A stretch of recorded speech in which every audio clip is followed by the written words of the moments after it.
On the 26th of February 1851, the Sheffield Women's Political Association was formed at a meeting held in a Sheffield hotel. One of the key founding members of the Sheffield Women's Political Association was well-known slave trade abolitionist Anne Knight. Frustrated at the absence of women's voices at the 1840 World Anti-Slavery Convention, Knight wrote what has been considered the first pamphlet on women's suffrage. This marked the beginning of a long fight for women's equality and the start for the British women's suffrage movement. A movement grew, and in 1913, 50,000 suffragists marched to London from all corners of England and Wales in what became known as the Great Pilgrimage. And on Saturday the 5th of July in 1913, the Northern Contingency marched into Sheffield city centre via Attercliffe, accompanied by the Sheffield Recreation Prize Band. Thanks to the dedicated protests such as these, in 1918, women over the age of 30 with certain property qualifications were given the vote. Over 8 million women could now vote.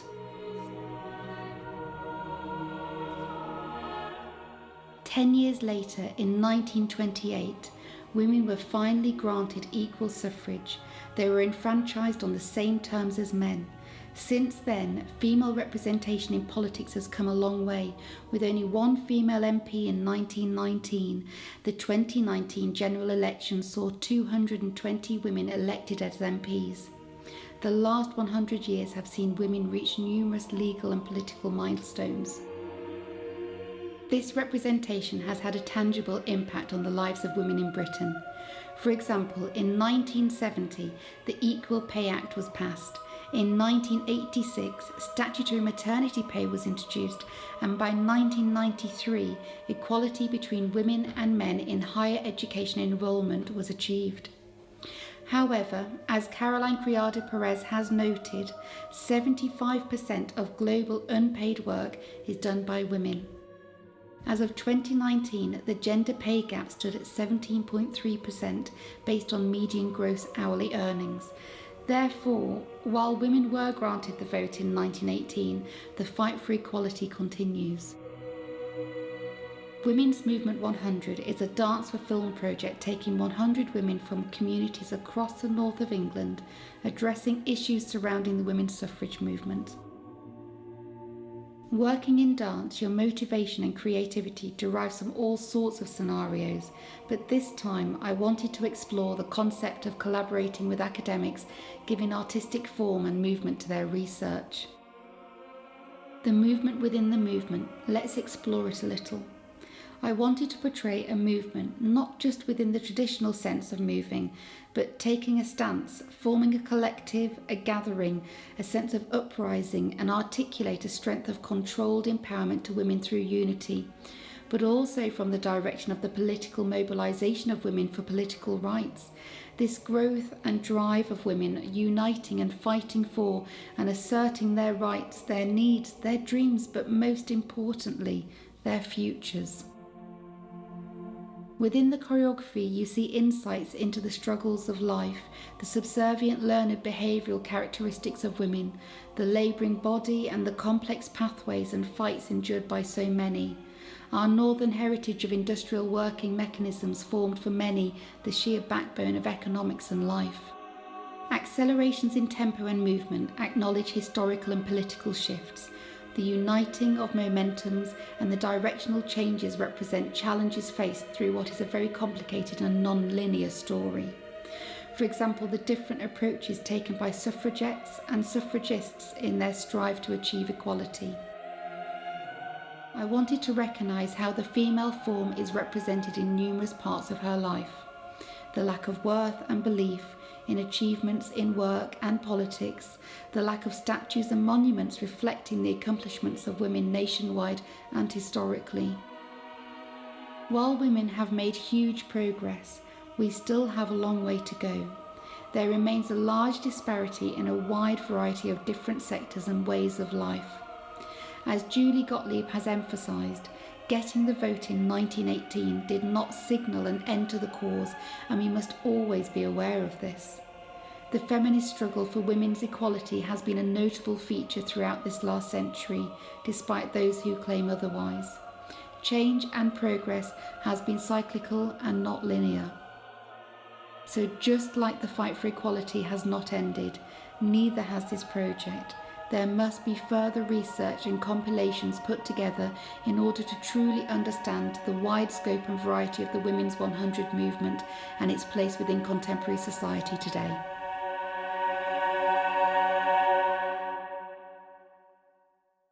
I'm Freddie Garland of 10 Foot Dance Company, and this is Women's Movement 100, Angels of the North.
So there you have it, an insight into a project that is still very much in the making.